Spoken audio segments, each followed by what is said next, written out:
তার কি কি আছে? এই সমস্ত রোজাদারের ফলাফল বর্ণনা করে, যাদের রোজার খুলসের সাথে রোজার মূলও আছে, এদের রোজার ফলাফল বর্ণনা করে হাদিস শরীফে রাসূল করিম সাল্লাল্লাহু আলাইহি ওয়াসাল্লাম বলেন, ইন্নাল্লাহা ফারাদা সিয়ামা রামাদানা আলাইকুম ওয়া সানানতু লাকুম কিয়ামাহু ফামান সামাহু ওয়া কামাহু ঈমানান ওয়া ইহতিসাবান খারাজা মিন যুনুবিহি কায়াউমিন ওয়ালাদাতহু উম্মুহু আও কামা ক্বালা আলাইহিস সালাতু ওয়াস সালাম। এর অর্থ হলো, রাসূল বলেন, রমজান মাসের দিনের বেলায় রোজা রাখা আল্লাহ তোমাদের জন্য ফরজ করেছেন, আর রাতের বেলায় তারাবিহের নামাজ পড়া আমি রাসূল তোমাদের জন্য সুন্নত করেছি। দিনের রোজা আল্লাহর ফরজ, রাতের তারাবি নবীর সুন্নত। এই দুইটাই মাত্র রমজান মাসের আলাদা আমল, এছাড়া রমজান মাসের আলাদা আর কোনো আমল নাই। কুরআন তেলাওয়াত 12 মাসেই করা যায়, তসবিহ ওয়াজিফা জিকির 12 মাসেই পড়া যায়, তাহাজ্জুদ আওয়াবিনের নামাজ 12 মাসেই পড়া যায়, কিন্তু রমজান মাসের রোজা রমজান মাসেই রাখতে হয়, তারাবিহের নামাজ রমজান মাসেই পড়তে হয়। সাল্লাল্লাহু আলাইহি ওয়াসাল্লাম, ইন্নাল্লাহা ফারাদা সিয়ামা রামাদানা আলাইকুম ওয়া সানানতু লাকুম কিয়ামাহু ফামান সামাহু ওয়া কামাহু ঈমানান ওয়া ইহতিসাবা খারাজা মিন যুনুবিহি কায়াউমিন ওয়ালাদাতহু উম্মুহু আও কামা ক্বালা আলাইহিস সালাতু ওয়াস সালাম। শ্রদ্ধেয় সভাপতি হযরত উলামায়ে কেরাম, দূর দূরান্ত থেকে আগত সর্বস্তরের মুসলমান ভাইয়েরা আমার, আশপাশের বাড়ি ঘরে পর্দার আড়ালে বসা আমার মা ও বোনেরা, আশা করি আমার গলার আওয়াজেই আপনারা বুঝতে পারতেছেন আমি সুস্থ নই। আমি অসুস্থ অবস্থায় আপনাদের প্রোগ্রামে কথা দিয়েছি, আসব, কথা রক্ষার জন্য এসেছি। আপনারা অপেক্ষায় বসে আছেন আমার মতো গুনাহগারের মুখ থেকে কোরআন হাদিসের কিছু কথা শুনবেন, এজন্য আপনাদের সামনে কথা বলার জন্য বসেছি। তবে আমার স্বাস্থ্যে কতটুকু মানাবে আমি এখনো জানি না। আমি আপনাদের কাছে দোয়া চাই, আল্লাহ যেন আমাকে তৌফিক দান করেন আপনাদেরকে কিছু বেশি সময় কথা শোনাবার। আর আপনাদেরও অনুরোধ করে বলবো, একটু মনোযোগ সহকারে শোনার, বুঝার চেষ্টা করবেন। আমি পবিত্র কোরআনের সূরাতুল বাকারার 183 নম্বর আয়াত আপনাদের সামনে তিলাওয়াত করেছি এবং হযরত রাসূল করিম সাল্লাল্লাহু আলাইহি ওয়াসাল্লামের একটি সংক্ষিপ্ত হাদিস তিলাওয়াত করেছি। তিলাওয়াতকৃত আয়াতের প্রথমাংশে আল্লাহ বলেন, হে মুমিন মুসলমানেরা, তোমাদের জন্য রোজা রাখা ফরজ করা। সূরাতুল বাকারার 183 নম্বর আয়াতের প্রথমাংশে আল্লাহ বলেছেন, মুমিন মুসলমানদের জন্য রোজা রাখা ফরজ। কোন মাসে রোজা রাখা ফরজ সেই মাসের নাম বলেছেন 85 নম্বর আয়াতের শুরুতে। সেখানে আল্লাহ বলেন, শাহরু রমাদান আল্লাযী উনজিলা ফীহিল কুরআন। রমজান মাসে রোজা রাখা ফরজ। রমজান মাসের যত ফজিলত কোরআনে হাদিসে বর্ণিত হয়েছে, এর মধ্যে সবচেয়ে বড় ফজিলত হলো রমজান মাস কুরআন নাজিলের মাস। এই কুরআন নাজিলের মাস রমজান মাসে রোজা রাখা তোমাদের জন্য ফরজ করা হলো। তো ৮৩ নম্বর আয়াতের শুরুতে বলেছেন রোজা রাখা ফরজ। ৮৫ নম্বর আয়াতের শুরুতে বলেছেন মাসটা হবে রমজান মাস। আবার ৮৩ নম্বর আয়াতের শেষের দিকে বলেছেন লাআল্লাকুম তাত্তাকুন। এই রোজার মাধ্যমে, রমজান মাসে রোজা রাখার মাধ্যমে তোমরা মুত্তাকি হতে পারো, তোমরা পরহেজগার হতে পারো, খুদা বিরু হতে পারো, তোমরা আল্লাহওয়ালা হতে পারো, তোমরা তাকওয়া অর্জন করতে পারো। তাকওয়া কি জিনিস? রোজার মাধ্যমে, রমজানের রোজার মাধ্যমে যে আমরা তাকওয়া অর্জন করতে পারি, কথাটা আল্লাহ বলেছেন। তাকওয়া জিনিসটা কি, এটা এই প্রসঙ্গে বুঝে নেওয়া দরকার। হযরত উমর ফারুক রাদিয়াল্লাহু তাআলা আনহু হযরত উবাই ইবনে কাব রাদিয়াল্লাহু আনহুকে জিজ্ঞাসা করেছিলেন তাকওয়া কাকে বলে। উবাই ইবনে কাব সরাসরি উমরের প্রশ্নের জবাব না দিয়ে পাল্টা তাকে জিজ্ঞাসা করেছিলেন যে জঙ্গল কাঁটাদার গাছে ভরা, এমন জঙ্গল আপনি দেখেছেন কি? উমর বলেন দেখেছি।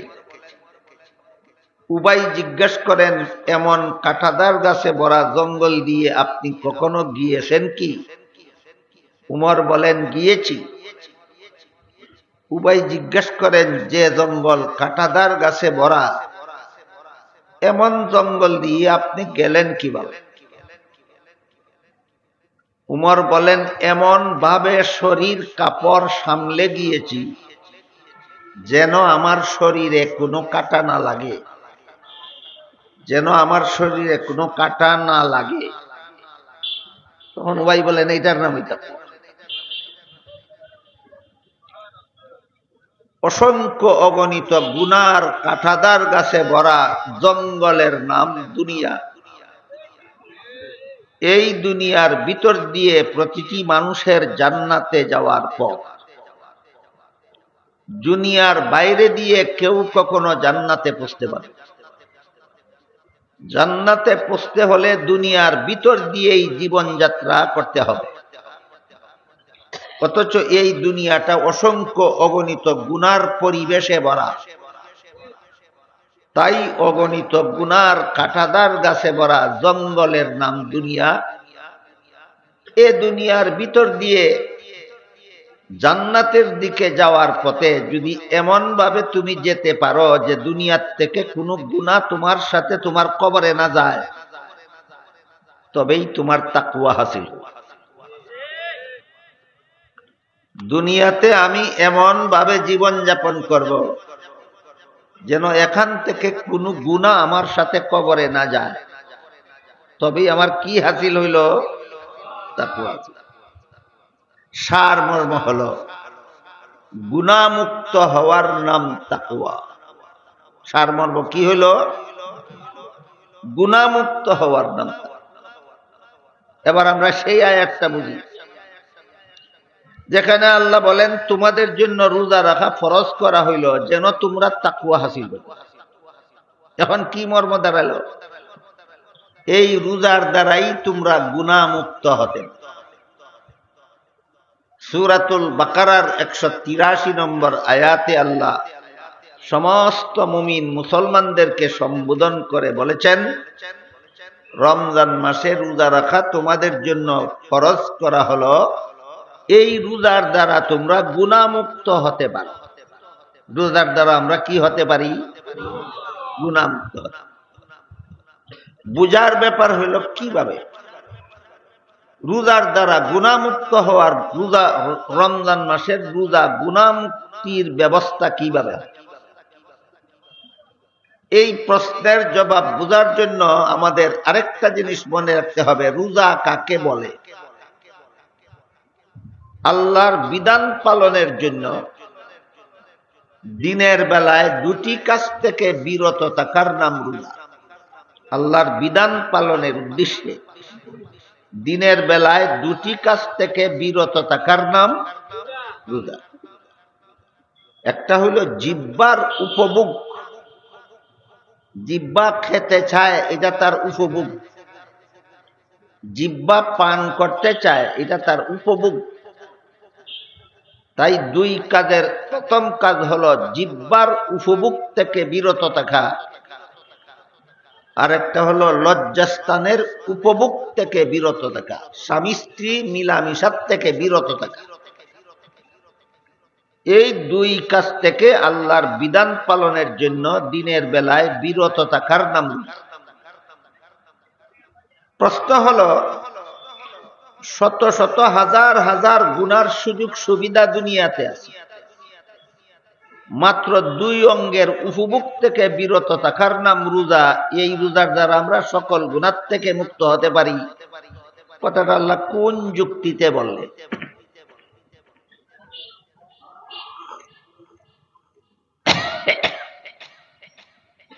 ইমাম গাজালি রহমতুল্লাহি আলাইহি তার বিশ্ববিখ্যাত অমর গ্রন্থ ইহইয়াউল উলুমে লিখেছেন, রমজান মাসে রোজা রেখে দুই অঙ্গকে তার উপভোগ থেকে বিরত থাকলে গুনাহমুক্ত হওয়া যায় কিভাবে, তার কারণ হল মানুষ দুনিয়াতে বেশিরভাগ গুনাহে লিপ্ত হয় দুই অঙ্গের চাহিদা পূরণের লালসায়। জিহ্বার চাহিদা পূরণের লালসায় অসংখ্য গুনাহে লিপ্ত হয়, লজ্জাস্থানের চাহিদা পূরণের লালসায় অসংখ্য অগণিত গুনাহে লিপ্ত হয়।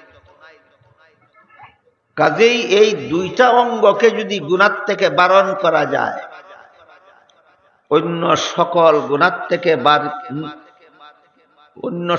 গুনাহ থেকে বিরত থাকা সহজ হয়।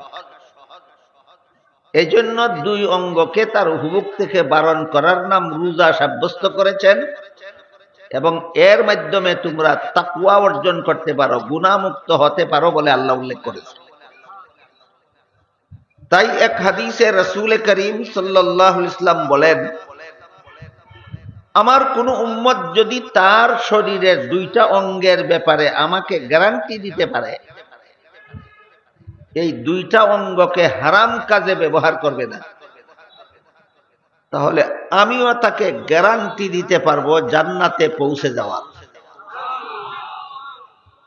একটা অঙ্গ হলো তার 32 দাঁতের বেষ্টনে পরিবেষ্টিত জিহ্বা, আর একটা হলো তার দুই উরুর বেষ্টনে পরিবেষ্টিত লজ্জাস্থান। রাসূল বলেন, যেই ব্যক্তি তার জিহ্বা সম্পর্কে আমাকে গ্যারান্টি দিতে পারবে, এই জিহ্বার দ্বারা হারাম উপভোগ করবে না, আর যে ব্যক্তি তার লজ্জাস্থানের ব্যাপারে আমাকে গ্যারান্টি দিতে পারবে, লজ্জাস্থানকে হারাম উপায়ে উপভোগ করবে না, আমি আল্লাহ তাকে, আমি রাসূল তাকে জান্নাতে পৌঁছে দেওয়ার গ্যারান্টি দিতে পারব।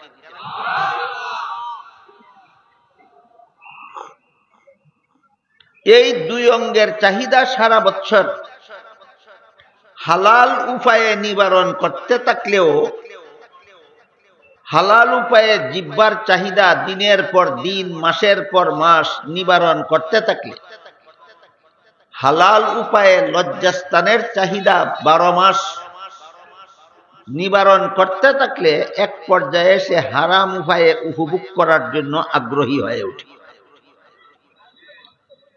যে শাকসবজি খায় হালাল উপায়ে, তার আগ্রহ বেড়ে মাছ খাওয়ার জন্য।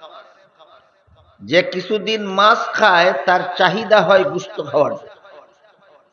যে কিছুদিন গোশত খায় তার চাহিদা হয় কুরমা খাওয়ার জন্য। যে কিছুদিন কুরমা খায় তার চাহিদা হয় বিরিয়ানি খাওয়ার জন্য। এইভাবে যতই তার চাহিদা পূরণ করতে থাকে, তবেই জিহ্বার চাহিদা বাড়তে থাকে। এক পর্যায়ে গিয়া তার চাহিদায় আর সম্বলে মিলে না। যে যে মানের খাদ্য খাওয়ার চাহিদা তার জিহ্বায় আছে, ওই মানের খাদ্য সংগ্রহ করার টাকা নাই। তখনই সে চুরির আশ্রয় নেয়, ঘুষের আশ্রয় নেয়, সুদের আশ্রয় নেয়, ডাকাতির আশ্রয় নেয়, জবরদখল করার আশ্রয় নেয়, ছিনতাইয়ের আশ্রয় নেয়। তাহলে জিহ্বার চাহিদা হালাল উপায়ে পূরণ করতে থাকলে শেষ পর্যন্ত হারাম পর্যায়ে টেনে নিয়ে যায়। কাজে এটাকে লাগাম টেনে ধরো রমজান মাস, যেন হারাম পথে তোমার জিহ্বা তোমাকে টেনে নিয়ে যেতে না পারে। অনুরূপ ভাবে লজ্জাস্থানের ব্যাপারটাও, যে ব্যক্তি দিনের পর দিন মাসের পর মাস আপন বিবির সাথে আমোদ প্রমোদ করার হালাল সুযোগ পায়, সে বেশ কিছুদিন পরে আপন স্ত্রীতে আর তুষ্ট হতে পারে না, সে ভিন্ন নারীর সাথে আমোদ প্রমোদে লিপ্ত হতে চায়। কথাটা বাস্তব কিনা? কথাটা যদি বাস্তব না হতো, যাদের ঘরে বউ আছে তারা কেন রাস্তাঘাটে মহিলাদের ইফটিজিং করে? কথাটা যদি বাস্তব না হতো, যাদের ঘরে স্ত্রী আছে তারা কেন যেখানে সেখানে নারী দর্শন করে? এর মানে হলো হালাল উপভোগ মানুষকে হারাম পথে নিয়ে যায়। এই যে হালাল উপভোগ, 12 মাস জিহ্বার হালাল উপভোগ আমাকে হারাম পথে নিয়ে যেতে চায়, লজ্জাস্থানের হালাল উপভোগ আমাকে এক পর্যায়ে হারাম উপভোগের পথে নিয়ে যায়। এটার থেকে নিয়ন্ত্রণের জন্য সম্পূর্ণ বন্ধ করে দিলে খানা তুমি মরে যাবে। তাই খানা সম্পূর্ণ বন্ধ না করে শুধু রমজান মাসের দিনের বেলায় হালাল খানার থেকে জিহ্বাকে বারণ করে রাখো, হালাল বিবির কাছে যাওয়ার থেকে লজ্জাস্থানকে বারণ করে রাখো। এর মাধ্যমে তোমার হারাম পথে যাওয়ার লালসা নিবারণ হয়ে যাবে। কারণ যে ব্যক্তি আল্লাহর বিধান পালনের জন্য ঘরে মজুদ হালাল খানা না খেয়ে থাকতে পারে, যে ব্যক্তি আল্লাহর বিধান পালনের জন্য ঘরে মজুদ হালাল বিবির কাছে না গিয়ে থাকতে পারে, তার জন্য এই দুই অঙ্গের হারাম উপভোগ থেকে বিরত থাকা সহজ হয়ে যায়। এই হইল রোজার মাধ্যমে তাকওয়া অর্জন করার সিস্টেম, এই হইল রোজার মাধ্যমে তাকওয়া হাসিল করার পদ্ধতি। কাজেই রোজার দুইটা জিনিস আছে, একটা হলো রোজার খুলস, আর একটা হলো রোজার মূল। রোজার খুলস হলো দিনের বেলায় খানা পিনা এবং স্বামী স্ত্রীর মিলামিশার থেকে বিরত থাকা, যে রোজার খুলস। আরেকটা হলো রোজার মূল। আমি যদি আল্লাহর হুকুম পালনের জন্য হালাল খানা না খেয়ে থাকতে পারলাম, আমি যদি আল্লাহর হুকুম পালনের জন্য হালাল বিবির কাছে না গিয়ে থাকতে পারলাম, তাহলে হারাম কাজ ছাড়তে পারবো না কেন? এই শিক্ষা যারা রমজানে গ্রহণ করতে পারে তারা রোজার মূল অর্জন করতে পারে। কাজেই রমজান মাসের সমস্ত রোজাদার দুই রকম। একরকম রোজাদারের মধ্যে শুধু রোজার খুলস আছে, মূল নাই। আর একরকম রোজাদারের মধ্যে রোজার খুলসের মাধ্যমে রোজার মূল অর্জন করতে পারে। যাদের মধ্যে রোজার খুলস আছে, মূল নাই, উপবাস থাকে, বিবির কাছে যায় না, কিন্তু রোজাও রাখে, সুদও খায়, রোজাও রাখে, ঘুষও খায়, রোজাও রাখে, মিথ্যা কথাও বলে, রোজাও রাখে, মিথ্যা মামলাও করে, রোজাও রাখে, সব রকমের গুনার কাজও করে। আমার কথা বুঝে থাকলে আপনারা বলুন, তার কাছে রোজার কি আছে কি নাই? খুলস আছে, মূল নেই। এই রোজার ফলাফল আছে সামান্য, তেমন কোনো ফলাফল নেই। এই রোজার কি ফলাফল আছে আমি একটু বলি, একটু পরে বলি আপনাদেরকে। এই রোজার ফলাফল আছে নগণ্য ফলাফল, তেমন কোনো ফলাফল নেই। এই জন্য হাদিস শরীফে আল্লাহ রসুল বলেছেন, এমন রোজাদারের রোজার ফলাফল বুক পিয়াসের কষ্ট সহ্য করা ছাড়া আর উল্লেখযোগ্য কোনো ফলাফল নাই। কারণ তোমার কাছে রোজার খুলস আছে, মূল নাই। যত সামান্য ফলাফল খুলস রোজার খুলসের আছে, সেটা হলো রোজা না রাখার গুনাহ থেকে তুমি বাঁচলা। রমজান মাসে রোজা না রাখলে যে গুনাহ হতো ওই গুনাহ থেকে তুমি বাঁচলে, কিন্তু তোমার রোজা তোমাকে অন্য গুনাহ থেকে বাঁচাতে পারবো না। এই হলো রোজার খুলসের ফলাফল।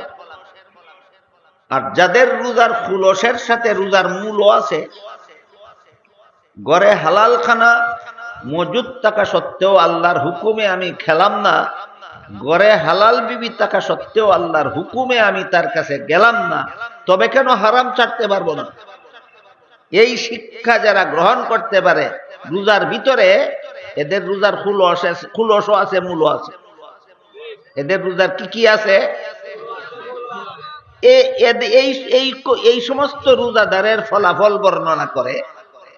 যাদের রোজার খুলসের সাথে রোজার মূলও আছে, এদের রোজার ফলাফল বর্ণনা করে হাদিস শরীফে রাসূল করিম সাল্লাল্লাহু আলাইহি ওয়াসাল্লাম বলেন, ইন্নাল্লাহা ফারাদা সিয়ামা রামাদানা আলাইকুম ওয়া সানানতু লাকুম কিয়ামাহু ফামান সামাহু ওয়া কামাহু ঈমানান ওয়া ইহতিসাবান খারাজা মিন যুনুবিহি কায়াউমিন ওয়ালাদাতহু উম্মুহু আও কামা ক্বালা আলাইহিস সালাতু ওয়াস সালাম। এর অর্থ হলো রাসূল বলেন, রমজান মাসের দিনের বেলায় রোজা রাখা আল্লাহ তোমাদের জন্য ফরজ করেছেন, আর রাতের বেলায় তারাবিহের নামাজ পড়া আমি রাসূল তোমাদের জন্য সুন্নত করেছি। দিনের রোজা আল্লাহর ফরজ, রাতের তারাবি নবীর সুন্নত। এই দুইটাই মাত্র রমজান মাসের আলাদা আমল, এছাড়া রমজান মাসের আলাদা আর কোনো আমল নাই। কুরআন তেলাওয়াত 12 মাসেই করা যায়, তসবিহ ওয়াজিফা জিকির 12 মাসেই পড়া যায়, তাহাজ্জুদ আওয়াবিনের নামাজ 12 মাসেই পড়া যায়, কিন্তু রমজান মাসের রোজা রমজান মাসেই রাখতে হয়। তারাবিহের নামাজ রমজান মাসেই পড়তে হয়। বুঝে থাকলে বলুন তো, রমজান মাসের আলাদা আমল মাত্র কতটি? একটা হলো দিনের রোজা, আর একটা রাতের তারাবি। তাই রাসূল বলেন, রমজানের এই দুইটি আমল, দিনের বেলায় রোজা রাখার আমল আল্লাহ তোমাদের জন্য ফরজ করেছেন, রাতের বেলায় তারাবিহের নামাজ পড়ার আমল আমি রাসূল তোমাদের জন্য সুন্নত করেছি। দিনের রোজা আল্লাহর ফরজ, রাতের তারাবি নবীর সুন্নত। দিনের রোজা আল্লাহর ফরজ, রাতের তারাবি নবীর সুন্নত। এখানে একটা আনুষঙ্গিক কথা আমাদের মনে রাখা দরকার, সেটা হলো ফরজকে আল্লাহর ফরজ বলা হয়, আর সুন্নতকে নবীর সুন্নত বলা হয়। তার কারণ হলো, মুমিন মুসলমানদের জন্য কোনো কাজ ফরজ হয় সরাসরি আল্লাহর হুকুম। আল্লাহর সরাসরি হুকুম ছাড়া কোনো কাজ মুসলমানের জন্য ফরজ হয় না। কাজে আল্লাহর ফরজ মানি আল্লাহর হুকুমে প্রমাণিত ফরজ। আল্লাহর ফরজ মানি আল্লাহর হুকুমে সাব্যস্তকৃত ফরজ। কিন্তু সুন্নত আমল করার জন্য আল্লাহ সরাসরি হুকুম করেন না। সুন্নত রাসূলের কথার দ্বারা, রাসূলের কাজের দ্বারা, রাসূলের উৎসাহের দ্বারা সুন্নত প্রমাণিত হয়। ফরজ প্রমাণিত হয় আল্লাহর হুকুমের দ্বারা, আর সুন্নত প্রমাণিত হয় রাসূলের কথার দ্বারা, রাসূলের কাজের দ্বারা, রাসূলের প্রদত্ত উৎসাহের দ্বারা সুন্নত প্রমাণিত হয়। এই জন্য সুন্নতকে রাসূলের সুন্নত বলা হয়, অর্থাৎ রাসূলের মাধ্যমে প্রমাণিত। আর ফরজকে আল্লাহর ফরজ এজন্য বলা হয় আল্লাহর হুকুমে প্রমাণিত। এই হলো ফরজকে আল্লাহর ফরজ আর সুন্নতকে নবীর সুন্নত বলার কারণ। হাদিস শরীফে রাসূল বলেন, দিনের বেলায় রোজা রাখা আল্লাহ তোমাদের জন্য সরাসরি হুকুম করেছেন, তাই এটা তোমাদের জন্য ফরজ। রাতের বেলায় তারাবিহের নামাজ পড়ার জন্য ডাইরেক্ট আল্লাহ তোমাদেরকে হুকুম করেননি। আমি রাসূল তারাবির নামাজের আমল করেছি, আমার অনুসরণে তোমাদের জন্য তারাবি পড়া সুন্নাত। এরপরে রাসূল বলেন, ফামান সামাহু ওয়া কামাহু ঈমানান ওয়া ইহতিসাবান, যে ব্যক্তি রমজান মাসে দিনের বেলায় রোজা রাখবে আর রাতের বেলায় তারাবিহের নামাজ পড়বে ঈমান সংরক্ষিত থাকা অবস্থায়, একমাত্র আল্লাহর কাছে পুরস্কার পাওয়ার আশায়। দিনের রোজা আর তারাবির নামাজ এই দুই কাজ যারা করবে দুইটা শর্ত সাপেক্ষে। এক নম্বর শর্ত হইল ঈমান ঠিক থাকা অবস্থায়, না বিনষ্ট করে ফেলার পর। ঈমান ঠিক থাকা অবস্থায়। আরেকটা হলো আল্লাহর কাছে পুরস্কার পাওয়ার আশায়। ঈমান ঠিক থাকা অবস্থায় আল্লাহর কাছে পুরস্কার পাওয়ার আশায় যারা দিনের বেলায় রোজা রাখবে, রাতের বেলায় তারাবিহের নামাজ পড়বে, আল্লাহ তাদের সারা জীবনের সমস্ত গুনাহ মাফ করে দিবে। একটু আগের কথা যারা বুঝেছেন, মনে রেখেছেন, তারা বলুন রোজা রাখলে আর তারাবি পড়লে জীবনের সব গুনাহ মাফ হয়ে যায়। শুধু রোজার খুলস রাখলে না মূল সহ? অনেক লোক বেশি চতুর, বেশি চালাক থাকে, এরা কথাটা মনে রাখে, শর্তটা বলে যায়।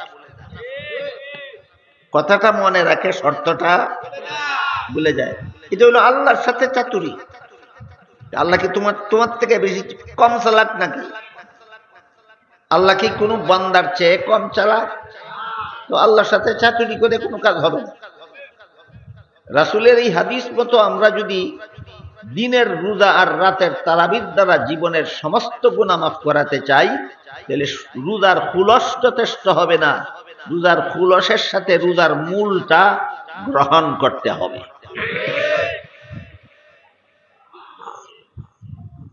মান সামাহু ওয়া কামাহু ঈমানান ওয়া ইহতিসাবান, যারা খুলস মূল সহ রোজা রাখবে দিনের বেলায়, রাতের বেলায় তারাবিহের নামাজ পড়বে, এদের মধ্যে যদি দুইটা শর্ত থাকে, একটা হলো ঈমান সংরক্ষিত আছে, ঈমান অক্ষত অক্ষুণ্ণ আছে, ঈমান হেফাজতে আছে, আর একটা শর্ত হলো দুনিয়ার কোনো লোভ লালসায় রোজা রাখে না, দুনিয়ার কোনো লোভ লালসায় তারাবিহের নামাজ পড়ে না, একমাত্র আল্লাহর কাছে পুরস্কার পাওয়ার আশায়, তাহলে আমি তার এই দুই আমলের মাধ্যমে তার জীবনের সমস্ত গুনাহ মাফ করে দেব। সমস্ত গুনাহ বুঝাতে গিয়ে রাসূল একটা উদাহরণ দিয়েছেন বড় চমৎকার। সেটা হলো রাসূল বলেন কায়াউমিন ওয়ালাদাতহু উম্মুহু, একটা মা তার বাচ্চা যখন জন্ম দেয় তখন বাচ্চাটা কি পরিমাণ গুনাহগার অবস্থায় জন্ম হয়? না সম্পূর্ণ নিষ্পাপ। এই সন্তানের উদাহরণ দিয়ে রাসূল বলেন, একটা সন্তান নূতন জন্ম হওয়ার সময় যেই রকমের নিষ্পাপ অবস্থায় জন্ম হয়, রমজানের দুই কাজ যারা এইভাবে করবে আল্লাহ তাদেরকে সদ্য প্রসূত সন্তানের মতো সম্পূর্ণ গুনাহ মাফ করে দিবে।